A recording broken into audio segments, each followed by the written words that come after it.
Muy buenas tardes, sean todos bienvenidos a otro webinar de Aritac. Les saluda como siempre Horus Frías y les extiendo una cordial bienvenida en nombre de la Asociación de Recursos Humanos de la Industria en Tijuana. Como ustedes saben, el primer jueves de cada mes tenemos una conferencia muy especial y esta es parte de la alianza que tenemos con la Red Mexicana de Universidades Promotoras de la Salud. Así que cada jueves, primer jueves del mes, mismo día de nuestra junta mensual, tenemos siempre una conferencia que va muy alineada a impulsar el bienestar en nuestras organizaciones. Y el tema de hoy, sumamente interesante, cómo promover espacios laborales inclusivos, tolerantes y libres de violencia. Un cuestionamiento interesante, ¿no? Porque quizás desde nuestras organizaciones queremos ser paladines de la tolerancia, la inclusión y los espacios libres de violencia, pero en la práctica, o sea, una cosa es lo que postulamos desde la organización y otra cosa lo que manifestamos o lo que ocurre en nuestros espacios de trabajo. Entonces la pregunta sería la siguiente: ¿cómo lo vamos a promover en nuestra gente para que nuestra gente lo incorpore totalmente, ¿no? Y para eso, pues tenemos a un conferencista invitado que pues es experto en la materia y en este caso pues representa a la Red Mexicana de Universidades Promotoras de la Salud. En este caso pues nos referimos al maestro Andrés Gaeta Rivera, quien, como lo indica su reseña que tenemos allá en pantalla, es tijuanense, tiene formación como psicólogo clínico por parte de CETIS Universidad y salubrista con especialidad en ciencias sociales y del comportamiento por el Instituto Nacional de Salud Pública. Actualmente es consultor en políticas de equidad con perspectiva de género y facilitador de grupos de masculinidad. Entonces, él es nuestro invitado el día de hoy con este tema: cómo promover espacios laborales inclusivos, tolerantes y libres de violencia. Recuerden que este espacio llega a ustedes no solamente en nombre de Aritac, sino también en nombre de la Red Mexicana de Universidades Promotoras de la Salud.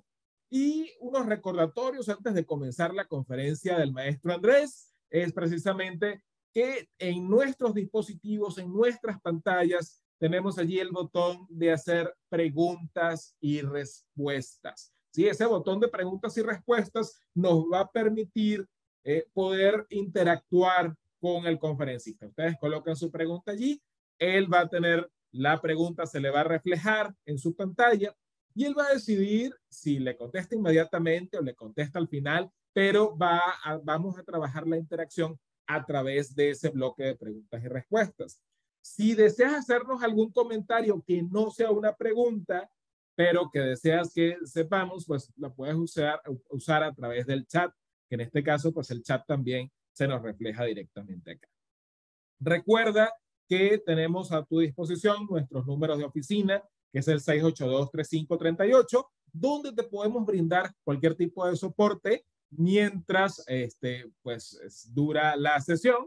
Y la invitación, como siempre, es a que puedas seguirnos en redes sociales. De hecho, esta conferencia, así como todas las conferencias anteriores que hemos impartido en alianza con la Red Mexicana de Universidades Promotoras de la Salud, están publicadas en nuestro canal de YouTube. ¿Ya te suscribiste? Pues si no lo has hecho, es el momento de buscar a Aritac en YouTube y seguirnos en nuestro canal. Y ahora sí, ya para no quitarle más tiempo al maestro Andrés, ahora sí vamos a comenzar con nuestra conferencia: cómo promover espacios laborales inclusivos, tolerantes y libres de violencia. Mi estimado Andrés, bienvenido. A partir de este momento, las cámaras y los micrófonos son tuyos para comenzar esta conferencia. Adelante.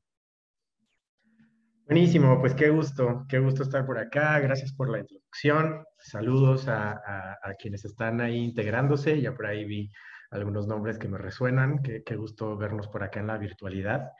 Y pues nada, mi propuesta para esta sesión, ahorita en unos momentos voy a compartir pantalla, y mi propuesta es colocar algunos elementos a manera de preguntas, cuestionamientos clave, directrices, algunas agendas por ahí globales o regionales que nos van marcando pauta de hacia dónde podemos caminar, algunos ejemplos, ¿no? De justo qué intervenciones, iniciativas, actividades podemos realizar alrededor de esta propuesta, ¿no? De cómo ir modificando nuestros espacios laborales para que cada vez se acerquen más hacia el bienestar de todas las personas, ¿no?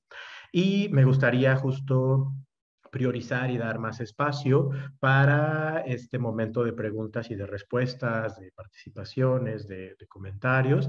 Así que un poco mi participación inicial será quizá de unos 15 minutos, más o menos por ahí. Y pues nada, les voy compartiendo pantalla acá de inicio. Justo lo que me gustaría hacer de inicio es invitarles a repensar e identificar, ¿no? Como estos, pues todos estos temas, todo lo que implica, ¿no? La construcción de espacios seguros, libres de violencia y tal, desde esta frase, ¿no? Que, bueno, viene un aporte desde el enfoque de salud mental comunitaria, ¿no? Y este aporte un poco nos permite identificar cómo las personas a nivel individual, ¿no? A pie de calle, desde nuestras oficinas o con cada acción cotidiana, lo que hacemos es reproducir sin darnos cuenta el contexto social, histórico, político, la manera en la que funciona el Estado en donde vivimos y los medios de producción, ¿no? Las personas no estamos exentas de, y según los territorios y las épocas, sin darnos cuenta, las personas vamos a reproducir eso. Si vivimos y estamos en espacios que, por dar algunos elementos, ¿no? Son un tanto represivos, no tienen perspectiva de género, ¿no? Así fue nuestro proceso de crianza. Si no lo trabajamos, eso es lo que vamos a reproducir, ¿no? Y no siempre tiene que ver con procesos inmediatos, ¿no? Y un poco acá, la propuesta, ¿no? Me gustaría un poco ahí como voltear un poquito, ¿no? La intención es hablar de cómo podemos promover espacios laborales incluyentes, tolerantes y libres de violencia, ¿no? Y justamente lo que implica hacer eso es nombrar la exclusión, la intolerancia y la violencia ejercida que hemos observado, normalizado y solapado en nuestros espacios laborales, ¿no? Y ahí se empieza a poner un poco compleja la cosa, ¿no? Porque para promover todo esto positivo y todo esto que tiene que ver con el bienestar, tenemos que voltear a ver aquello que no nos gusta, aquello que hemos rodeado, aquello que ha sido complejo, ¿no? Y un poco eso nos va conectando con la incomodidad. Promover estos espacios es incómodo porque tenemos que tomar ciertas acciones hacia personas, grupos, discursos, situaciones, ¿no? En donde hay un ejercicio de violencia, en donde no se piensa en todas las personas, en donde se asume que, ¿no? Y un poco lo que tocaría es reconocer esa incomodidad, ¿no? Reconocer que hacer estos movimientos es incómodo para todas las personas y pensar entonces cómo nos acompañamos desde esa incomodidad. ¿Cuáles son los recursos, las y los profesionales, las acciones que tienen que ver con el reconocimiento de que estos cambios generan incomodidad y que se pueda volver una incomodidad productiva? No se trata de decir que incómodo y ya, así me va a quedar todo el tiempo, sino decir que incómodo, ¿por qué estoy incómodo? ¿Por qué estoy incómoda? ¿No? Y que podamos contactar desde nuestros espacios, nuestros territorios, nuestras plataformas, ¿no? Esa incomodidad, ¿con qué se conecta? ¿Con qué emociones o con qué injusticias o con qué deseos se conecta? ¿No? Y desde ahí un poco les coloco una pequeña frase de Tom Amiano, es un activista californiano, y una de las cuestiones que menciona ante la incomodidad y los cambios es que en efecto las experiencias nuevas son a menudo incómodas. Hacer algo nuevo, hacer algo distinto, emprender un nuevo proyecto, colocar un nuevo, no sé, espacio de diálogo, algún nuevo protocolo, un nuevo modelo de reclutamiento. Todas estas situaciones van a generar incomodidades, ¿no? Sin embargo, es importante tener tanto los ojos como las orejas bien pendientes, ¿no? Digamos simbólicamente, ¿no? Para ir identificando cómo esa incomodidad puede conectarnos con el prejuicio, puede conectarnos con estereotipos, ¿no? Y adelantarnos a eso, ¿no? Para, pues bueno, irlo trabajando. Un poco acá, una de las preguntas que lanzaría, ¿no? Ante esta mirada, ante esta expectativa de generar estos espacios laborales, ¿no? Sería preguntarnos cuál es la disposición para desaprender. Y esa es una parte clave, porque desde el sistema educativo, meritocrático y tal, estamos acostumbrados a acumular. Acumulo cursos, sesiones, constancias, más información, documento, mándame la presentación en el correo, ¿no? Y entonces es un proceso de acumulación. Sin embargo, cuando trabajamos sobre la violencia y sobre todas las implicaciones que hay alrededor, los procesos nos tienen que invitar a desaprender estereotipos de género, a desaprender prejuicios sobre las características de las personas, ¿no? Y en la medida en la que podamos tener una disposición para desaprender y decir, me equivoqué, todo este tiempo yo pensé que esta era la manera adecuada, no me había dado cuenta del sesgo de género que tenía, caray, no me había fijado que aquí teníamos comentarios racistas, ¿no? Y lo hicimos sin querer, ¿no? Pero en la medida en la que podemos desaprender, pues justamente vamos a ir construyendo aquellos espacios laborales que sí queremos, ¿no? Y un poco aquí viene estas dos preguntas y bueno, ya quizá salgan cuestionamientos, experiencias o inquietudes particulares, porque estas dos preguntas van a depender de nuestro espacio. ¿Qué tan grande es la empresa? ¿Cuáles son las características de las personas que trabajamos en esta empresa? ¿Quiénes son las y los clientes? ¿No? ¿Cuáles son nuestras características? ¿Qué nos hace diversos, diversas? ¿No? Y un poco viene este cuestionamiento, ¿a quiénes nos corresponde desaprender más? ¿Quiénes por nuestra experiencia de vida, por nuestra experiencia de clase, por esta racialización en ventaja, ¿no? No nos hemos dado cuenta de muchas cosas, ¿no? ¿Y qué nos tocaría desaprender? ¿No? O un poco también a quiénes tendríamos que escuchar, ¿no? A quiénes tendríamos que voltear a ver, qué grupo poblacional, qué género, qué intersecciones, ¿no? Son a quienes no le prestamos tanta atención o no escuchamos sus voces, ¿no? Un poco acá les comparto un pequeño ejemplo. No fue el caso, no siempre lo utilizo y aquí no lo hice. Pero en algunas ocasiones cuando me presentan, cuando doy la bio, yo inicio antes de decir qué soy, ¿no? Y qué soy entre comillas, ¿no? Profesionalmente o dónde estudié, pues me nombro como nieto e hijo de migrantes rurales de Jalisco y de Sinaloa, como migrante a veces me enuncio como mestizo, ¿no? Porque esas son las miradas que yo tengo, ese ha sido mi recorrido de vida, ¿no?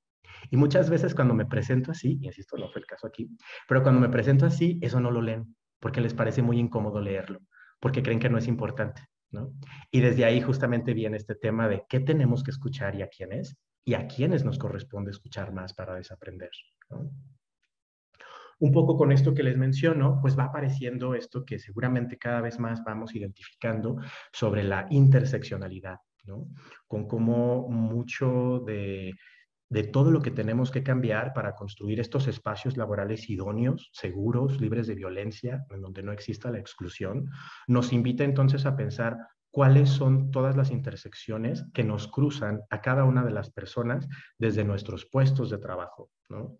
Un poco identificar cómo a partir de nuestra nacionalidad, de nuestra religión, de nuestro género, de nuestra edad, de la situación económica, de nuestra orientación sexual, desde nuestra etnia, ¿no? Y esto no es exhaustivo, son solo algunos elementos, cómo desde ahí tendríamos que repensar ciertas condiciones, ciertos reglamentos, ¿no? Y empezar a visibilizar otras vivencias y otros cuerpos, ¿no?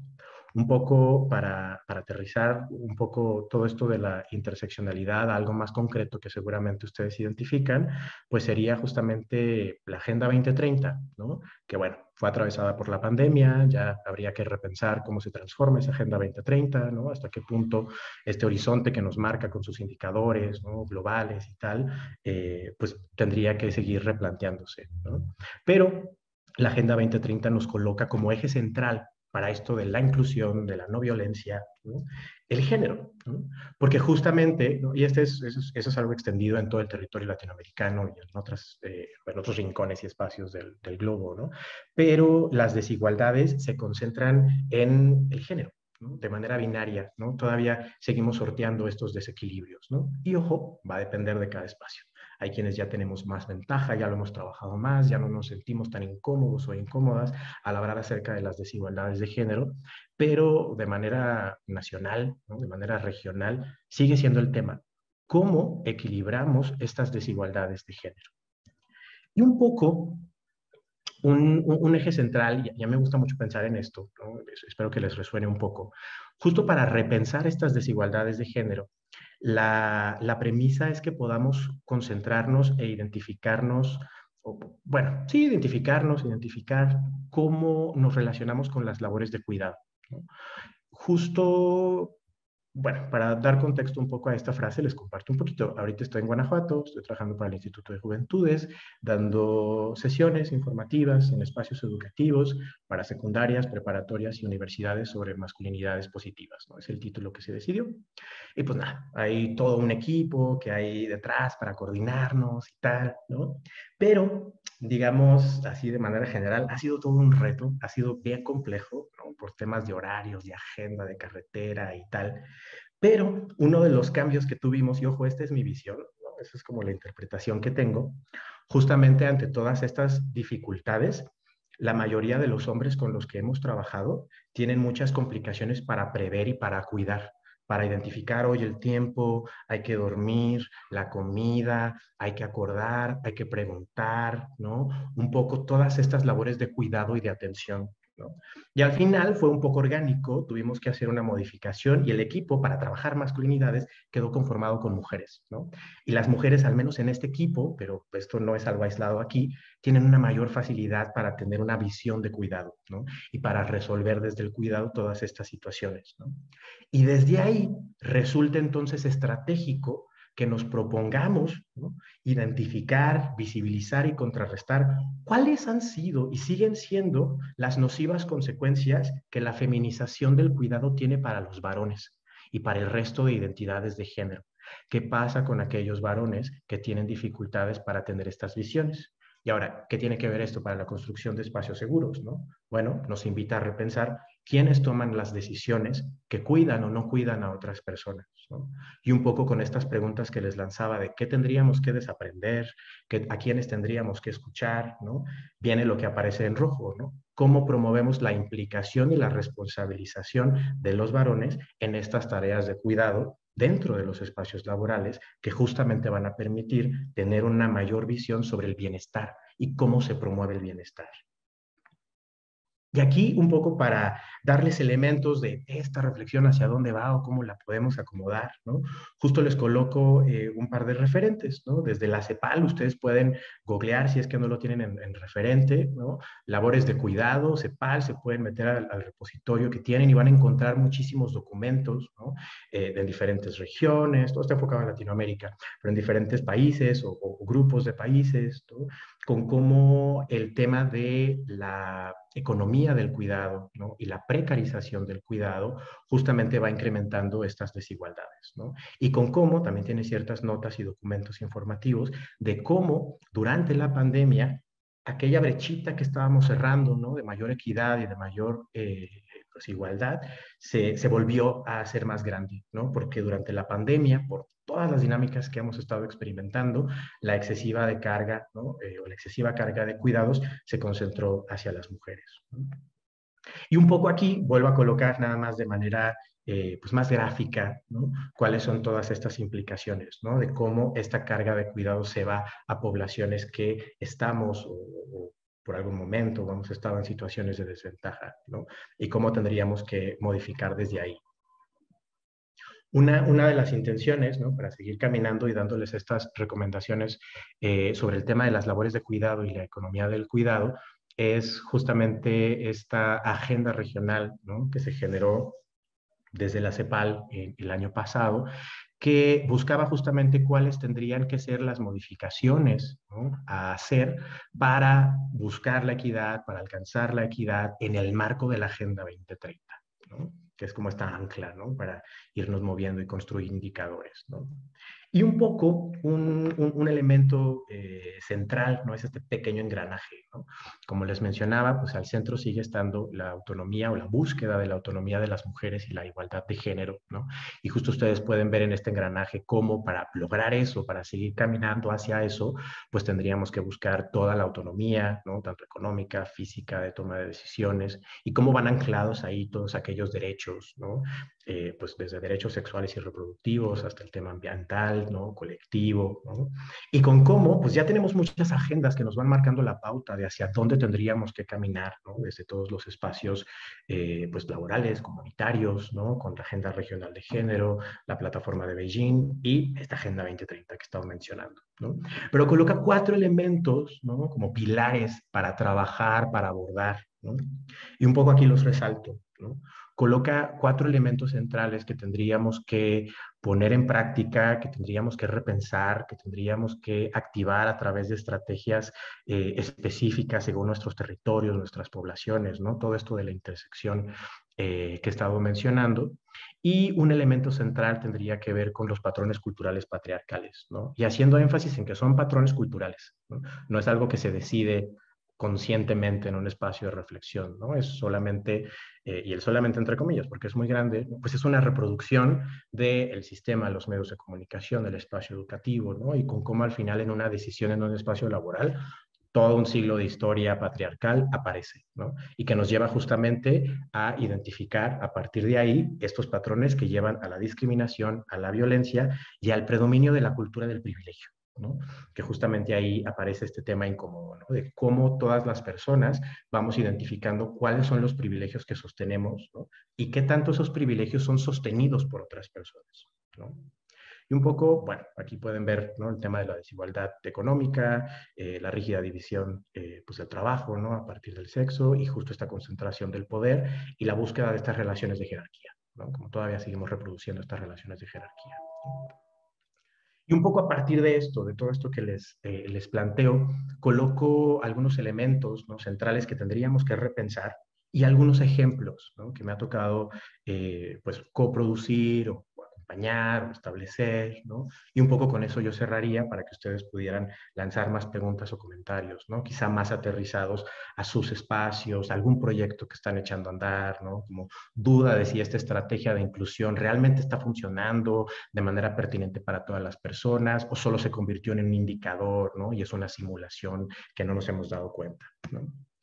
Uno de los elementos centrales tendría que ver con el discurso institucional, ¿no?, con cómo desde el discurso institucional, la manera en la que presentamos, enunciamos, nombramos, ¿no?, este tema, por ejemplo, que les decía, ¿no?, como de migrante, de tal espacio, ¿no?, como que sí se visibiliza, ¿no? O un poco también identificando estos patrones, ¿no?, de cómo desde el discurso institucional muchas veces no nos damos cuenta de cómo reproducimos ciertas lógicas, ¿no? Regreso al trabajo que estoy haciendo acá en Guanajuato, pues a veces cuando voy a las conferencias pues me presentan, ¿no?, y las personas, que los directores o psicopedagógico y tal, que es un espacio educativo ahorita, pues dan su pequeña intro, ¿no?, y abonan desde su semilla, ¿no? Pero en la penúltima conferencia, quien me presentó estaba hablando de, no, pues esta conferencia es muy importante para darle lugar a nuestras mujeres, ¿no? Y ojo, pudo haber sido algo muy sencillo, pero yo rápido noté como, híjole, no se dio cuenta que habló de nuestras mujeres como si las mujeres de la escuela fueran propiedad de los hombres. ¡Pum! Ahí en el discurso institucional, en 3 segundos, ya estoy dejando ver que no he trabajado estos temas, ¿no? Y un poco desde ahí también aparece la representación visual, con cómo muchas veces, y dependiendo de los departamentos o los espacios en donde estén, quizá vayan a estar en sintonía, con cómo muchas veces cuando hacemos publicidad, ¿no?, cuando hacemos campañas, ¿no?, en donde hay imágenes y aparecen cuerpos y aparecen vivencias y detrás de esas vivencias hay historias, muchas veces no nos damos cuenta que solamente representamos un tipo de cuerpo, un tipo de personas, ¿no? Regresando al trabajo en el que estoy o en experiencias en otros espacios, a veces colocan campañas, publicidad, adaptaciones, qué es lo que les da a sus bancos de imágenes, pero a veces digo, oigan, aquí pusieron a pura gente blanca y la mayoría de las personas somos morenas, ¿no? ¿Qué les parece si buscamos imágenes que nos representen, ¿no? Y bueno, ahí viene el reto, ¿no? De quién está detrás, los tiempos, los bancos de imágenes, ¿no? Pero justo vamos identificando a quienes dejamos fuera, a quienes no representamos, ¿no? Y ojo, no siempre tenemos que representar a todos los cuerpos y todos los colores con todas las diversidades funcionales, pero siempre, ¿no? Sería idóneo que siempre nos preguntemos a quién dejamos fuera. Y si fue nuestra intención no poner a mujeres en este póster, si fue nuestra intención poner a pura gente blanca, si fue nuestra intención nunca enunciar a personas que tengan alguna discapacidad, ¿no? Y un poco desde ahí aparecería también el tema de las políticas internas y los reglamentos. ¿Qué tenemos que cambiar? ¿Qué retos van a tener aquellas empresas que tienen décadas posicionadas, ¿no? Y con esas décadas van a tener reglamentos y políticas internas que ya no se ajustan a ciertas realidades sociales, ¿no? Y un poco cómo quizá empresas de más reciente creación tengan una oportunidad, quizás sin tanta dificultad, de repensar sus políticas internas y reglamentos, ¿no? Y de manera general, podríamos pensar en protocolos, ¿no? ¿Cuáles son aquellos protocolos, aquellos pasos, aquellas indicaciones que tenemos para que desde nuestro equipo de trabajo, con funciones específicas, sepamos qué hacer para la prevención de situaciones de violencia, de discriminación, de exclusión, ¿no? Pero también qué hacer para atender lo que ya está sucediendo, lo que observamos ese día, cómo lo atiendo, cuáles son los pasos a seguir, ¿no? De manera que no sea yo de tal departamento que observé esta situación de violencia, que de manera aislada, individual, me tenga que encargar, ¿no? Sino que ya hay un protocolo que me diga, si observas esto, los siguientes pasos son tal. Y así vamos haciendo trabajo de equipo, no nos dejamos solas y solos, ¿no? Y también aquí les coloco en pregunta y con esta línea y justo con esta intención, hasta qué punto desde nuestros espacios sería más conveniente, pertinente, depende de qué tipo de situaciones y qué tanto haya escalado, buscar sanciones o reparaciones, ¿no? Un poco ahí, pues este es un debate también que se sostiene públicamente, ¿no? Sobre todo con toda esta cultura de la cancelación, ¿no? Hasta qué punto sancionamos, hasta qué punto reparamos, a quién le corresponde, ¿no? Y cuál es el gasto de energía que eso implica, ¿no? Otro de los elementos centrales, ¿no? Para ir construyendo y caminando hacia esos espacios tendría que ver con la habilitación de espacios seguros, ¿no? Me gusta hablar acerca de la habilitación o de la activación de espacios seguros, ¿no? Porque los espacios seguros se van construyendo sobre la marcha, no están dados, no existen y ya, no se construyen y van a quedar ahí para siempre. Activamente tenemos que construir espacios seguros para el diálogo, ¿no? Un poco, ahorita vamos a abrir el diálogo y pues sería este espacio seguro de cuáles son las inquietudes, las dudas, ¿no? Genuinas de, mira, cuando yo estudié en la escuela no se hablaba de esto, ¿no? Hay quienes de pronto estudiaron y ni siquiera existían ciertas leyes básicas que ahora tenemos para prevenir la atención y la violencia y la discriminación, ¿no? Y de pronto podemos tener algún desfase, ¿no? Pero estos espacios seguros también tendrían que implicar contextos de esparcimiento, ¿no? Espacios no nada más para platicar, sino también para identificar qué otras habilidades tenemos, para conectar con otras personas, para ir tejiendo red, ¿no? Desde la diversidad, ¿no? De los espacios en donde trabajamos y nos movemos, ¿no?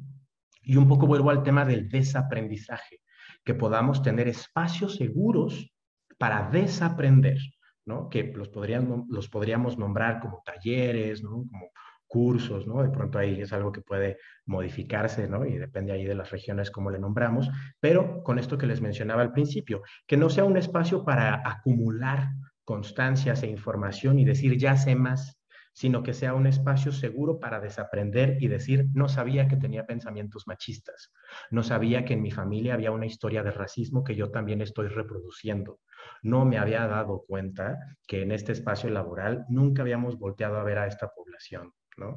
Y entonces que podamos desaprender. Y otro de los elementos tendría que ver con acciones afirmativas, ¿no? Un poco desde ahí, eso es lo último que coloco, ¿no? Y engloba un poco todos estos elementos desde la mirada de la intersección, ¿no? En donde vamos identificando cómo las personas somos diversas a partir de las características de nuestro cuerpo, la edad y tal, ¿no? También a partir de ahí vamos a identificar ciertas desventajas, ¿no? Como si te sales de cierto rango de edad, va a haber desventajas para ti. Como si no tienes un canon de belleza, también va a haber desventajas para ti, ¿no? Un poco por ahí, no sé cómo les vaya a ustedes con este tema de los currículums y la toma de la fotografía, ¿no? Y cuáles son las implicaciones rápidas o inconscientes, ¿no? De ver una foto y decir, no, solo porque vi la foto, ¿no? De una persona. Y un poco desde estas acciones afirmativas, con mi sistema de acompañamiento, ¿no? Hasta un poco, digamos, me atrevería a decir de trabajo social, ¿no? De acompañamiento psicosocial, ¿no? ¿Cuáles son aquellas vinculaciones que puedo facilitar, ¿no? Para que las personas tengan estos puentes, ¿no? Un poco lo manejo también a manera de becas, ¿no? Como cuáles son aquellos apoyos que puedo dar para aquellas personas que han estado en desventaja, ¿no? Un poco también pensando en la movilidad social que ciertas personas hemos tenido, ¿no? Y un poco también repensar, y aquí lo pongo entre bueno, con signo de interrogación, el tema de las cuotas, ¿no? Y lo pongo entre comillas, ¿no? Porque muchas veces todo esto que propongo se convierte a veces en cuotas y en pequeños indicadores, ¿no? Y no nos damos cuenta que estamos tratando a las personas como si solo fueran un número, ¿no? Y un poco hacia acá, hacia el cierre de estos elementos que les comparto, coloco algunos ejemplos, ¿no? De cómo se pueden construir estos espacios, ¿no? Quizá algunos les den pistas o puedan ustedes repensarlos para sus propios contextos, ¿no? Un poco, pues, son estos espacios generales, ¿no? De generar charlas, ¿no? Y un poco con este léxico también, ¿no? De la charla, ¿no? Para que no sea algo tan técnico quizás para personas que están alejadas de sistemas de capacitación, de acompañamiento psicopedagógico, ¿no? Y en este caso, sobre la pregunta que les hacía al principio, ¿a quiénes les toca desaprender más? ¿Quiénes tienen que escuchar más? ¿No? Y pues bueno, desde ahí hay mucha chambita que tenemos que hacer los varones o los cuerpos que performamos la masculinidad, ¿no? De cómo podemos transitar de la responsabilidad al autocuidado, ¿no? Un poco también les coloco este otro ejemplo, ¿no? Que es un espacio de diálogo que tuvimos en un contexto universitario, en Unipac, y la intención justamente era tener estas jornadas de espacios cerrados, solo para hombres, para hablar acerca de emociones, inquietudes, necesidades, ¿no? Y poner mucho énfasis en la escucha, ¿no? Y hablar acerca de por qué a los hombres se nos dificulta escuchar y por qué culturalmente hemos tenido esta construcción, ¿no?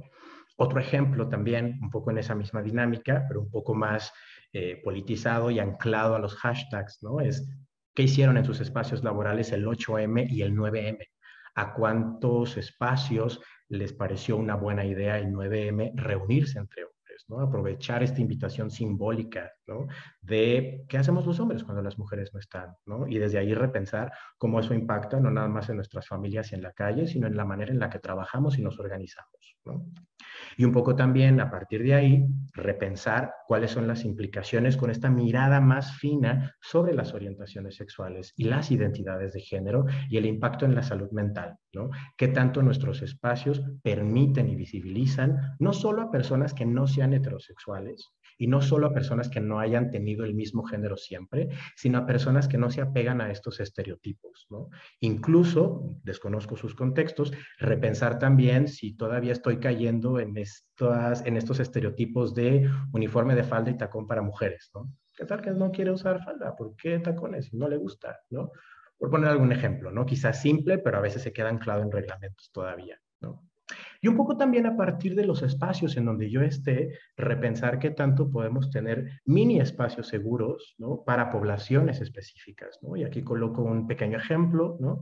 Hay espacios laborales, sobre todo este año, que ya tuvieron mayor facilidad, menos temor para hacer actividades el Día del Orgullo, ¿no? El orgullo LGBT. Y bueno, cómo a partir de ahí podemos identificar cuántas personas no heterosexuales también están en nuestros espacios y qué espacios seguros podemos brindar, ¿no? Para que justamente puedan contribuir más y ser más escuchadas esas personas, ¿no?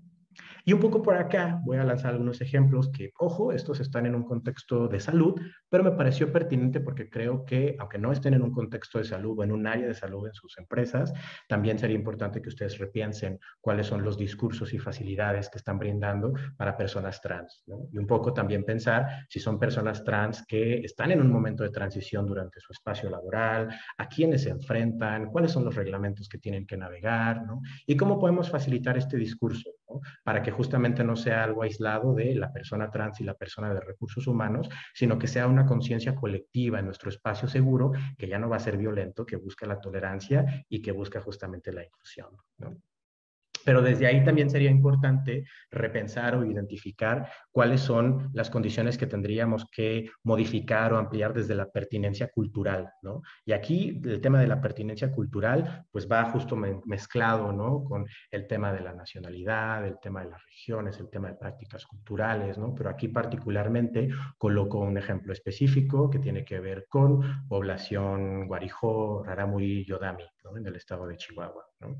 Un ejemplo sencillo que les coloco, ¿no? Hace poco terminé un taller y justo en ese taller cada 20 minutos hacíamos un minuto de silencio y ejercicio, pero el minuto de silencio tenía la premisa de, aquí hay gente que tiene el español como su segunda lengua y que su primera lengua es alguna lengua indígena. Y pues cansa estar haciendo traducciones, vamos a hacer un minuto de pausa, ¿no? Y justo cuando yo lo escuché y fue algo reciente, me invitó a pensar que yo no había preguntado, había hecho eso todo el tiempo, ¿no? Y lo último que colocaría, este es otro ejemplo, ¿sabes? Ahí como una pequeña, pues, la portadita, la parte de atrás, ¿no? Con cómo también, según la composición que tenemos, ¿no? En nuestros espacios laborales, replanteamos y cuestionamos estos estereotipos de género. Y sí, bueno, todo este tema del lactario, ¿no? La maternidad, ¿no? Es importante que vayamos creando estas condiciones y reglamentos, ¿no? Para pues, que justamente mamás o quienes están en este proceso de gestación, pues no tengan tantas dificultades laborales, ¿no? Pero también repensar qué tanto hay invitaciones y oportunidades para que, sobre todo en las parejas heterosexuales y en las familias heterosexuales, también papás se involucren, ¿no? Y que sepan que pueden tener esta facilidad o esta vinculación y que tienen la responsabilidad, ¿no? Y bueno, estos son solo algunos ejemplos que les comparto, ¿no? De cómo podemos ir navegando, ¿no? O ir caminando hacia estos espacios pues inclusivos, ¿no? Que no sean tan violentos o que vayan desescalando la violencia, ¿no? Y que tengan la tolerancia como premisa, pero que esa tolerancia se pueda convertir en una aceptación también, ¿no? Y bueno, hasta acá estos son los elementos que les comparto, ¿no? Y pues nada, un poco por ahí vi un mensaje de Yolanda, te mando muchos saludos.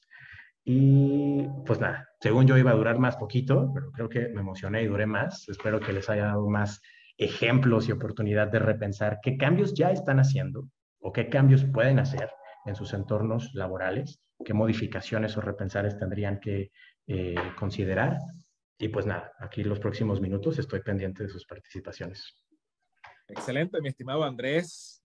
Qué interesante todos tus planteamientos. Definitivamente muchas cosas en qué reflexionar, en qué pensar para cada una de nuestras organizaciones, ¿no? Y cómo en forma muy subjetiva podemos estar anclados a cada uno de estos comportamientos que definitivamente, aunque tengamos una política específica y aunque tengamos unas campañas que estén enfocadas quizás a la tolerancia, que estén enfocadas a la inclusión, pero en nuestros comportamientos individuales, pues podrían mostrarse pues algunas conductas que de alguna manera estén en contra del mismo pensamiento de la organización. Y eso nos lleva mucho a la reflexión de cómo podemos estar trabajando esta parte. Ahora la invitación es a todas las personas que están en nuestra sala en este momento. Si tienen alguna pregunta, aparte, ya no tenemos por ahí un mensajito que decía que de una de las personas que había trabajado contigo anteriormente, bueno, que te está escuchando, ahí ya tienes una fan que te está indicando, pero aparte, pues queremos ver qué otras preguntas pueden estar teniendo en cada uno de sus áreas, ¿no? Entonces damos un instante para que nos puedan comentar esto y mientras tanto, pues te agradecemos muchísimo por cada una de estas perspectivas. A ver, damos un instante mientras están tecleando allí. Si no hay preguntas, vamos a hacer como las subastas, ¿no? A la una, a las dos, se va. Muy bien. Bueno, no nos ha llegado todavía alguna pregunta, así que pues, partimos de la premisa de que la información fue muy, muy completa. Todavía la gente está en modo reflexión para analizar precisamente estos temas, ¿no? Y pues queremos agradecerte. Ahí Andrés nos está compartiendo su correo. Lo voy a retomar aquí porque creo que nada más no está saliendo en el chat global. Así que lo voy a estar poniendo. Ya llegó una pregunta, entonces lo voy a estar poniendo primero. Voy a poner aquí su correo en el chat global para que también lo podamos seguir en redes sociales. Ahí está. Y aparte también nos está colocando su perfil de LinkedIn. También lo estoy colocando acá de este lado, ¿no? Y ahora sí, vamos a ver, ya nos llegaron un par de preguntas allí. Nos dicen, ¿mandarán el material? Pregunta, Andrés, ¿nos vas a pasar esta presentación que nos compartiste el día de hoy? Pues un poco la invitación que yo haría es a que me siguieran en redes para que puedan identificar todos los materiales que tengo ahí rebloqueados, ¿no? Un poco eso les invitaría. Ok, Ya depende ok. ahí las plataformas que utilicen, ¿no? Perfecto, claro que sí. Y nos llega otra pregunta por acá.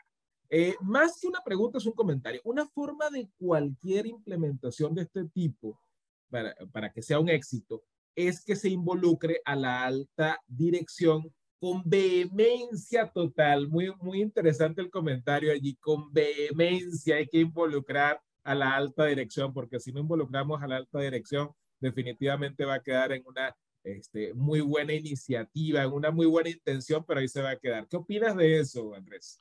Totalmente, justo hace rato estaba en Celaya y estuvimos en una universidad y al cerrar la conferencia, en donde estuvieron universitarios y universitarias, una de las docentes encargadas, ¿no? Como de pues, llevar los grupos y tal, tuvimos un mini diálogo y lo primero que dijo fue, ¿por qué no estuvieron aquí los directivos?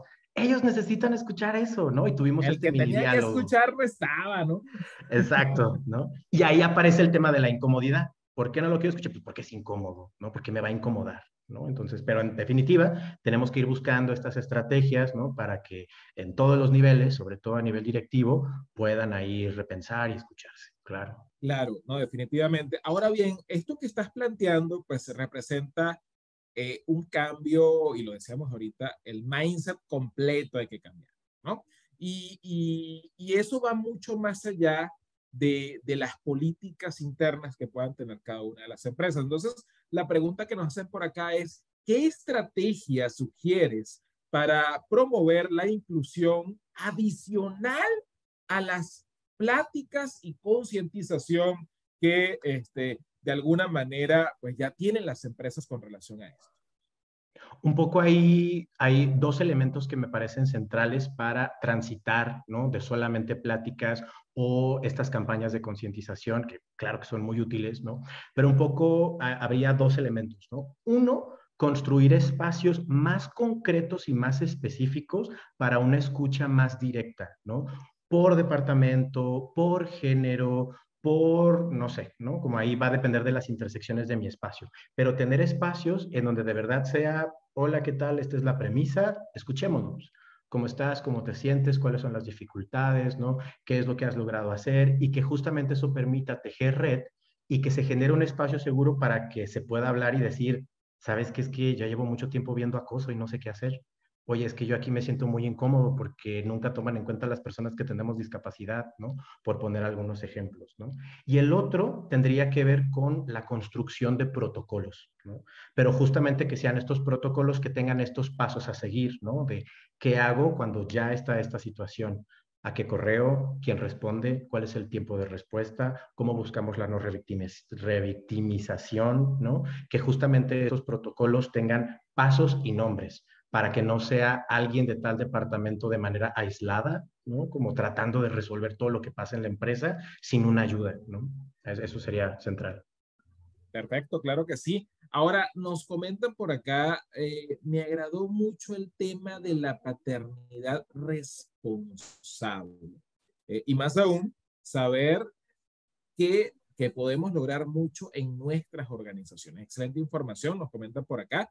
Ahora, la pregunta, y pues más que pregunta, invitación, yo creo que ahí también pudiéramos en algún momento en el futuro dedicar una conferencia exclusiva al tema de la paternidad responsable, ¿no? Porque, de hecho es un flagelo el que hoy tenemos en las organizaciones donde cada vez más las mujeres están solas luchando por sacar adelante a su familia y las vemos en nuestras organizaciones, en nuestras empresas, ahí las vemos en las líneas de producción, todo el día esforzándose y luego llegan a sus casas a estar pendientes de sus hijos, de sus tareas, de hacer todo lo necesario, asumiendo ese rol completamente solas.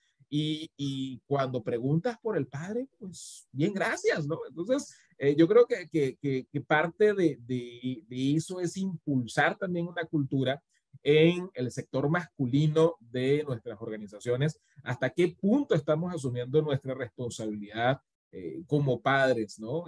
Independientemente de los problemas que puedan estar entre parejas, pues cómo están afectando, pues, eso a los hijos, ¿no? Y en particular a las mujeres, ¿no? Porque están teniendo pues una carga brutal, ¿no? Y lo vemos, y eso por supuesto que impide su desarrollo, impide el avanzar más en la escala y en la pirámide de necesidades, ¿no? Que siempre pues tomamos allí como referencia, ¿no? No, pues excelente, entonces allí pues la invitación abierta para que en algún momento en el futuro hablemos un poquito más acerca del tema, mi estimado Andrés. Nos comentan también por acá, dice, ¿cómo podemos aproximar estos desaprendizajes a las posiciones de poder o liderazgo que están encabezadas por hombres?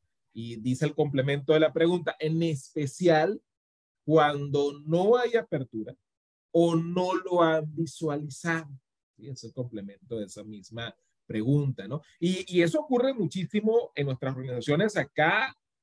¿Por qué? Porque si lo observamos, más del 80-90% de las posiciones directivas en nuestras organizaciones están ocupadas por hombres, ¿no? Entonces, ahí la pregunta es esa, ¿no? ¿Cómo podemos aproximar estos aprendizajes a esas posiciones? Un poco ahí digo, aparecen varias posibilidades, porque justamente es algo complejo, pero de manera general, ¿no? Cuando son estos espacios, digamos, más hegemónicos, tradicionales, ¿no? Como uno de los primeros elementos, ¿no? Para no contactar con esa incomodidad y ante las posiciones de poder que haya un rechazo, traducirlo en números, ¿no? Traducir en números, traducir cómo los cuidados, la violencia, atender situaciones de discriminación se traducen en números, ¿no? De personal contratado, de personas dedicando energía, ¿no? Y un poco cómo puede haber ahí un gasto o un ahorro, ¿no? Eso sería un elemento central. Lo otro, y esto lo digo con cautela, pero desde mi posición como consultor me toca también caminar de puntitas, con mucha cautela. ¿Cuál es el tema menos incómodo? No vamos a hablar de acoso, ¿no? Vamos a hablar acerca de cómo en este espacio hay muchos hombres que se mueren por paros cardíacos, cómo hay hombres que tienen un consumo de adicción muy fuerte, ¿no? Nos vamos acercando a temas de cuidado y de salud mental que pueden ser un poco de más interés, ¿no? Y el otro elemento, y esto también lo digo con cautela y depende de los proyectos de vida de cada quien, y lo digo desde mi propia experiencia, pues también repensar de pronto desde nuestros privilegios a veces, ¿no? Como si realmente quiero estar trabajando en ese espacio, ¿no? Si quiero seguir siendo anulada o anulado por personas que no tienen interés en repensar su privilegio, ¿no? Y decir, pues emprendo yo en otro lugar mejor, ¿no? Y ojo, esto lo digo desde el privilegio porque es algo muy complejo. No todas las personas tienen la posibilidad de hacerlo, ¿no? Pero esos serían los tres elementos que yo colocaría. Excelente, excelente. Pues allí ya pues hay varias tareas, ¿no? Que mencionar. Y muy llamativo eso que comentas de abordar el tema desde afuera. Es decir, tocando otras áreas que no tienen directamente que ver, ¿no? En este caso, los cuidados de salud. Bueno, vamos a ver la incidencia de los infartos, decir algo. Y desde ese espacio, bueno, y también se puede hablar del. Entonces, definitivamente hay mucho que hacer en cada una de nuestras organizaciones para lograr estos espacios libres de violencia e inclusión. Nos hacen otra pregunta por acá en el chat, nos dicen, ¿qué sugieres para lograr espacios de trabajo más inclusivos, siendo el área de oportunidad más grande, la convivencia entre asociados o colaboradores de las áreas operativas? Si bien la generación de políticas y espacios formativos ayuda bastante, en ocasiones no es suficiente, ya que, como bien mencionas, la educación que se recibe en casa y el contexto en que se crece suma bastante a los patrones de pensamiento y conducta que constantemente se manifiestan. Entonces, ¿qué sugieres en ese contexto, en todo este espacio que nos describen acá? ¿Cuáles son las estrategias para lograr estos espacios de trabajo más inclusivos a nivel operativo? Un poco aquí lo que me parecería importante ante este planteamiento, este complejo planteamiento, ¿no? Sería retomar justo la interseccionalidad y desde la interseccionalidad identificar cuáles son las características y contextos que han precarizado a ese grupo poblacional que tengo trabajando o colaborando, ¿no? En mi espacio, y justamente a partir de ese reconocimiento puedo buscar lenguajes que sean más adecuados, ¿no? Al nivel educativo, incluso también al tema de las lenguas que manejan, ¿no? Y que justamente podamos construir espacios un poco más progresivos o paulatinos que no lleven solamente al political correctness, ¿no? Y entonces yo que estudié, que soy maestro, hice la campaña y te digo el tema técnico de cómo tú debes de no ejercer violencia y tal, pero no veo cómo tú tienes dificultades económicas y consumes drogas para doblar jornada y vives bien lejos y haces un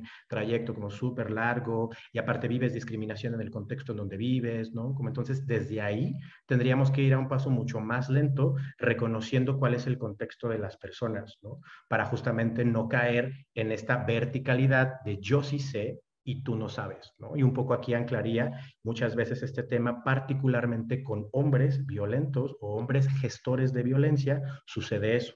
Muchas veces hombres que tenemos más privilegios, damos talleres, no lo pongo entre comillas, pero a veces se nos olvida la contextualización por los tiempos y tal, y esta campaña y este espacio seguro ya no lo fue y fue un espacio de regaño, ¿no? Y entonces ahí tenemos un problema de comunicación, ¿no? Pero también, y lo último que colocaría, sería a partir de los protocolos, también identificar cómo yo puedo decir, entiendo tu contexto, entiendo las dificultades, entiendo tu curso de vida y tu trayecto, pero no puedo tolerar estas violencias que estás ejerciendo y tengo un protocolo que se va a activar y quizá te voy a suspender o amonestar o ya no puedas estar acá, ¿no? También eso Así toca. es, ¿no? Efectivamente, mi estimado Andrés. Y esto que mencionas es muy interesante porque a veces desde las áreas de recursos humanos, como bien lo dices, hablamos desde el privilegio, ¿sí? Normalmente en las áreas de recursos humanos, ¿a quiénes tenemos? Pues profesionistas, personas que han tenido la oportunidad de desarrollar una carrera, de escalar progresivamente posiciones, de quizás tener mejor salario, mejores condiciones en general.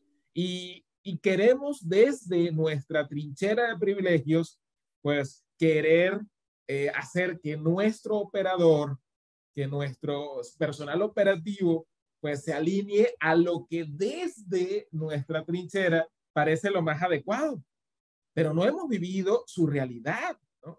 Y hay que entender que en ciertos contextos, si no estás a la defensiva constantemente, si no estás preparado para ser violento, te comen, ¿sí? O sea, si estás en una zona geográfica o en un área de vivienda, quizás en un barrio popular o algo así, y naciste allí, creciste allí, o sea, tenías que defenderte o pues ibas a sufrir las consecuencias. Entonces, este contexto que reúne a nuestro personal operativo es ese. O soy violento o el mundo me va a comer. Entonces llego a la empresa y la empresa me dice, no, es que tienes que ser tolerante y amable y compasivo y tienes que juntarte con todos y reírte. Y esta persona tiene un contexto totalmente diferente, ¿no? Entonces queremos cambiarle el mindset dentro de la empresa cuando afuera, pues definitivamente es una jungla, ¿no? Y su entorno sigue siendo una jungla, porque él tiene que todos los días enfrentarse a estas situaciones, ¿no?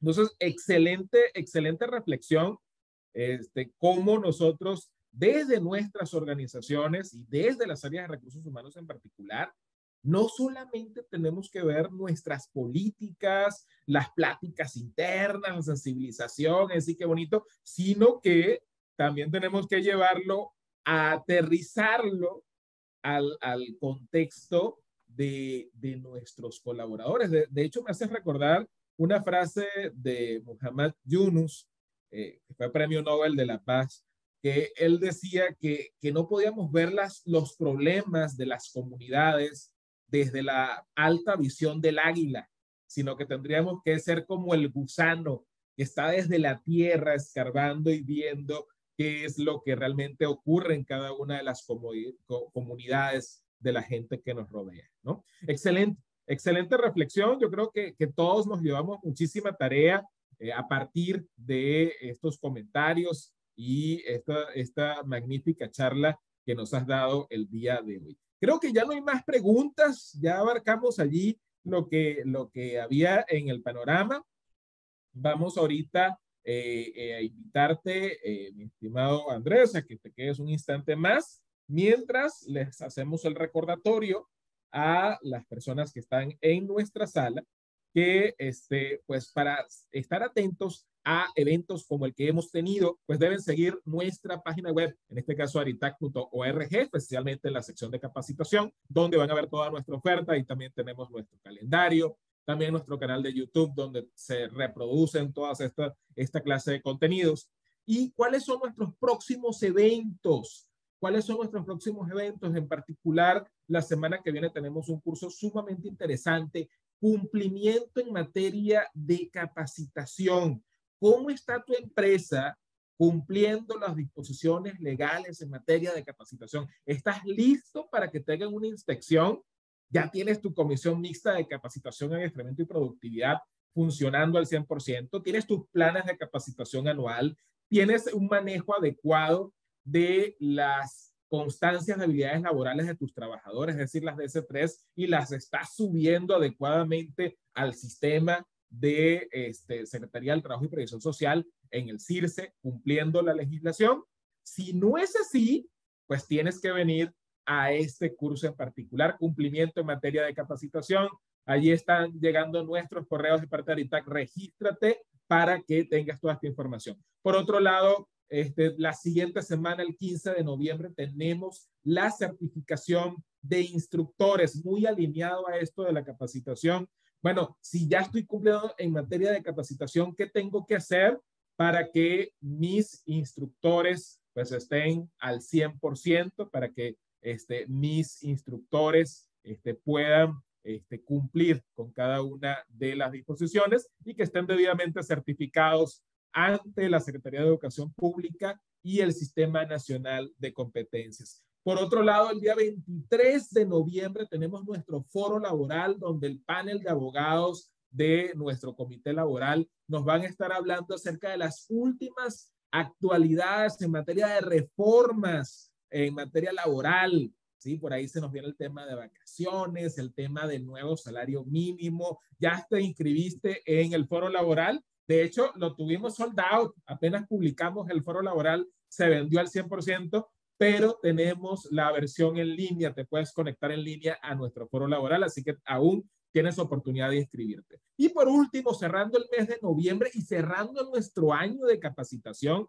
porque en diciembre no tenemos cursos programados, cerrando nuestro año de capacitación, tenemos el curso de entrevistas por competencias el día 29 de noviembre. Estos son todos los próximos eventos que tenemos en Aritac. Estamos creando muchísimo contenido para ti y esperamos estar contribuyendo constantemente a tu desarrollo. Y ahora sí, mi estimado Andrés, quiero en nombre de la Asociación de Recursos Humanos de la Industria en Tijuana extenderte este reconocimiento por la disertación de la conferencia Cómo promover espacios laborales inclusivos, tolerantes y libres de violencia, en modalidad online con una duración de 1 hora, el día de hoy 3 de noviembre, y está firmado por la maestra Mayra Mezquita, quien es la presidente de Aritac. Entonces, queremos extenderte este reconocimiento, nuestro agradecimiento tanto a ti como a la Red Mexicana de Universidades Promotoras de la Salud por apoyarnos con este tema tan importante. Entonces, muchísimas gracias por habernos acompañado. También muchísimas gracias a todas las personas que estuvieron atentos, siguiéndonos con la presentación del día de hoy. Y pues la invitación pues, a que estemos constantemente atentos a la oferta de capacitación de Aritac. En nombre de todos los que hacemos esto posible, agradecemos su presencia el día de hoy y estamos en comunicación, viéndonos las caras próximamente. Nos vemos. Hasta luego.